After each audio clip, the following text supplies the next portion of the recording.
আসসালামু আলাইকুম। সাধারণ বিজ্ঞানের ব্যতিক্রম ধর্মী সাজেশনের আয়োজনে আছেন স্বপ্নের স্কুলের সাথে।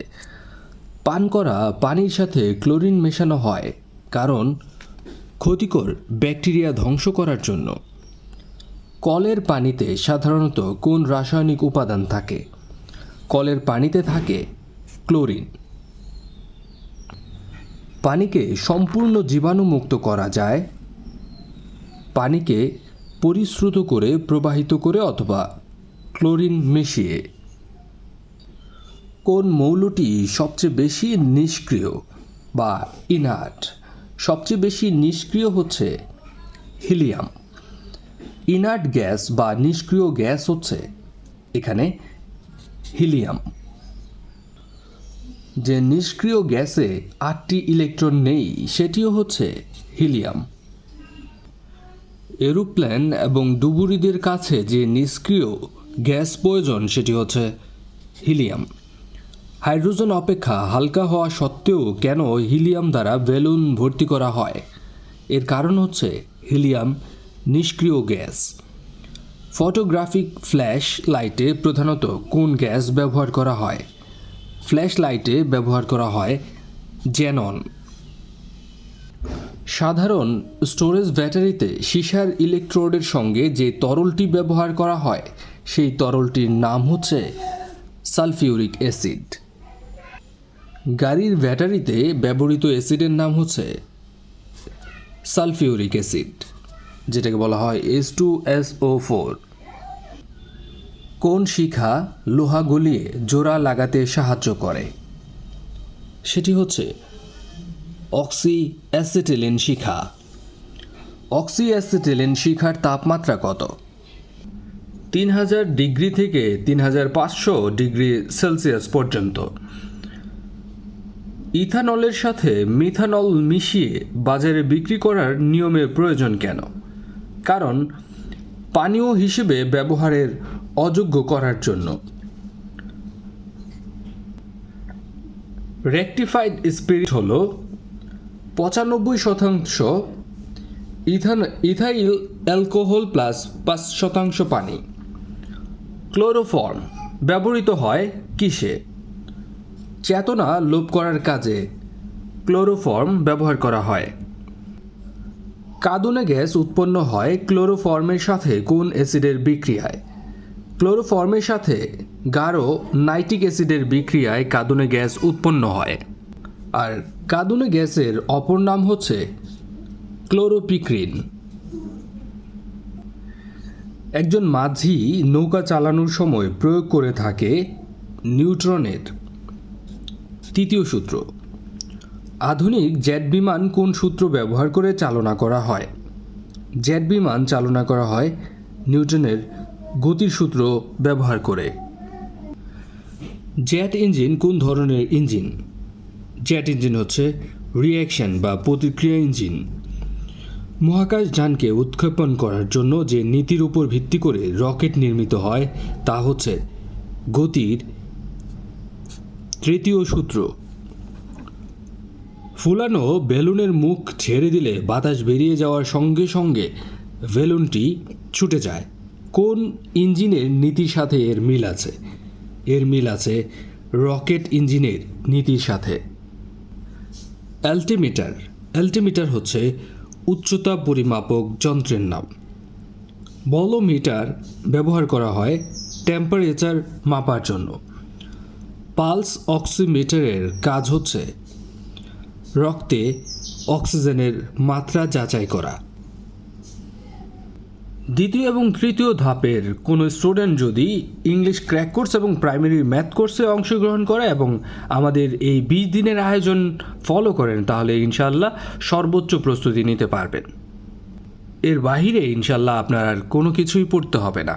উক্ত 2টি কোর্সে এবং চূড়ান্ত একটি সাজেশন নিতে অবশ্যই হোয়াটসঅ্যাপে এই নম্বরে যোগাযোগ করুন। তাপমাত্রা বাড়লে তরলের পৃষ্ঠটান হ্রাস পায়। নদীর তীরে ভেজা বালুর উপর দিয়ে হেঁটে যাবার সাথে সাথে পদচিহ্ন মুছে যায় কেন? পদচিহ্ন মুছে যায়, কারণ হচ্ছে সারফেস টেনশনের দরুন বালু নিজ স্থানে চলে আসে। কুপি থেকে সলিতায় তেল আসে কিভাবে? কুপি থেকে সলতার মধ্যে তেল আসে কৈশিক চাপের জন্য। বিজ্ঞানের আরও কিছু সাজেশনমূলক ভিডিও কমেন্টের মধ্যে দেওয়া আছে, আপনারা দেখে নেবেন। শরীরের তাপ মাপতে সাধারণত ব্যবহার করা হয় ক্লিনিক্যাল থার্মোমিটার। ক্লিনিক্যাল থার্মোমিটারে কোন স্কেল ব্যবহার করা হয়? থার্মোমিটার ব্যবহার করা হয় ফারেনহাইট স্কেল। ক্লিনিক্যাল থার্মোমিটারে কত পর্যন্ত দাগ কাটা থাকে?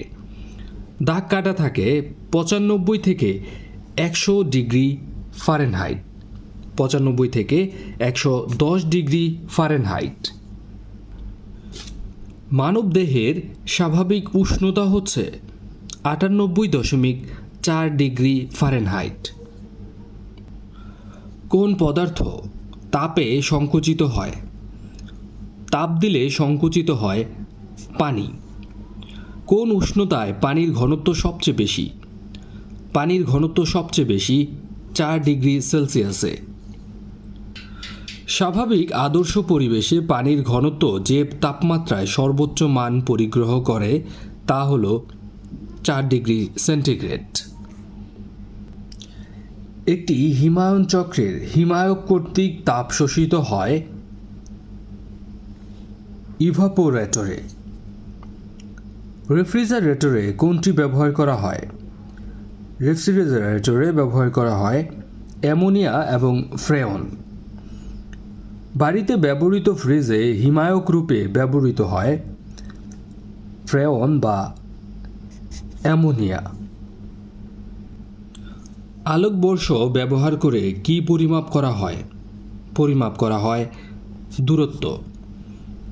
আলোর তাড়িত চুম্বক তত্ত্বের অবতারণা করেন ম্যাক্সওয়েল। দূরত্বের সবচেয়ে বড় একক হচ্ছে পারসেক। আলোর তরঙ্গ তত্ত্ব উদ্ভাবন করেন হাইগেন। আলোর কোয়ান্টাম তত্ত্বের প্রবক্তা ম্যাক্স প্ল্যাঙ্ক। ফটোতড়িৎ প্রক্রিয়া কোন তত্ত্বের সাহায্যে ব্যাখ্যা করা যায়? কোয়ান্টাম তত্ত্বের সাহায্যে। টিউমার, ক্যান্সার প্রভৃতি রোগের চিকিৎসায় কোন রশ্মি ব্যবহার করা হয়? ব্যবহার করা হয় গামা রশ্মি। ক্যান্সার চিকিৎসায় ব্যবহৃত গামা বিকিরণের উৎস হল আইসোটোপ। বিভিন্ন রোগ নিরাময়ে কোনটি ব্যবহৃত হয়?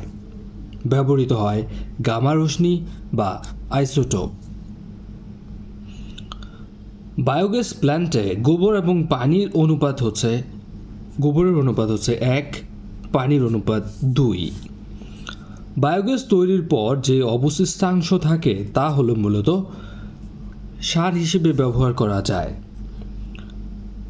প্রাণীর মলমূত্র থেকে ব্যাকটেরিয়া ফার্মেন্টেশন প্রক্রিয়ায় উৎপন্ন হয় মিথেন গ্যাস। যে বিজ্ঞান জীবাশ্ম সম্বন্ধে আলোচনা করে তাকে বলা হয় প্যালিওন্টোলজি। কোষের শক্তি উৎপাদন করে থাকে মাইটোকন্ড্রিয়া। জীবকোষের কোন স্থানে প্রোটিন সংশ্লেষণ হয়? প্রোটিন সংশ্লেষণ হয়ে থাকে রাইবোসোমে। প্রোটিন ফ্যাক্টরি বলা হয় কোনটিকে? রাইবোসোমকে। মানুষের শরীরে কোনো স্থানে ক্যান্সার হলে সেখানে দ্রুত কোষের সংখ্যা বেড়ে যায়। ক্যান্সার রোগের কারণ হল কোষের অস্বাভাবিক বৃদ্ধি। ন্যাচারাল প্রোটিনের কোড হচ্ছে, এর উত্তর কমেন্টে আপনারা নিজেরাই জানাবেন। যে অণুজীব রোগ সৃষ্টি করে তাকে বলা হয় প্যাথোজেনিক।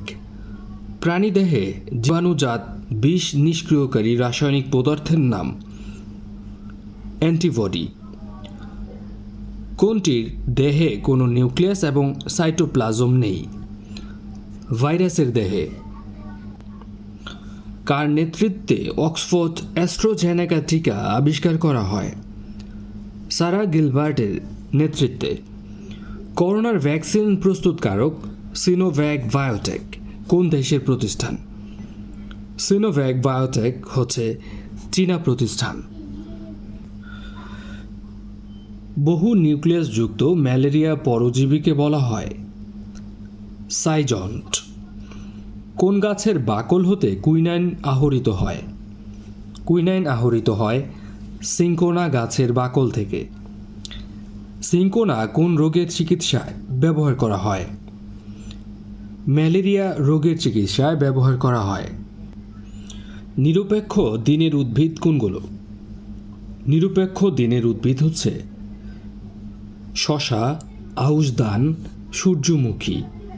নিরপেক্ষ উদ্ভিদ বলতে বোঝায় দিনের আলোর সময় সীমার উপর বা দিনের আলোর সময়সীমার উপর উদ্ভিদের ফুল ধারণ নির্ভর করে না, যেগুলো সেগুলো যেমন সূর্যমুখী, টমেটো, শশা, কার্পাস, আউশ ধান এগুলো হচ্ছে দিন নিরপেক্ষ উদ্ভিদ, তাই সবগুলি হবে উত্তর।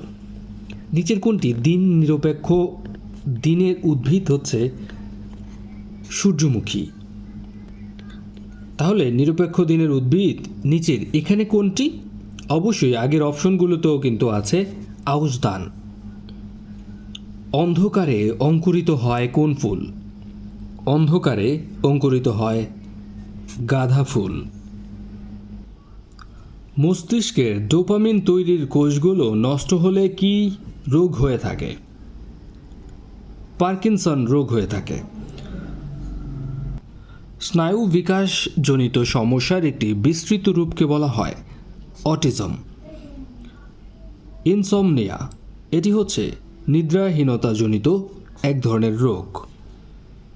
এতক্ষণ ছিলেন স্বপ্নের স্কুলের সাথে। বিজ্ঞান এবং অন্যান্য বিষয়ের আরও কিছু সাজেশন আমরা প্রথম কমেন্টে দিয়ে দিচ্ছি, সেই কমেন্টগুলো অবশ্যই দেখে নেবেন। সেখানে বাংলা, সাধারণ জ্ঞান, বিজ্ঞান, কম্পিউটার, ইংরেজি এবং গণিতের সাজেশন পাবেন। রিড মোরে ক্লিক করবেন এবং সবগুলো ভিডিও একটি একটি করে দেখে নেবেন।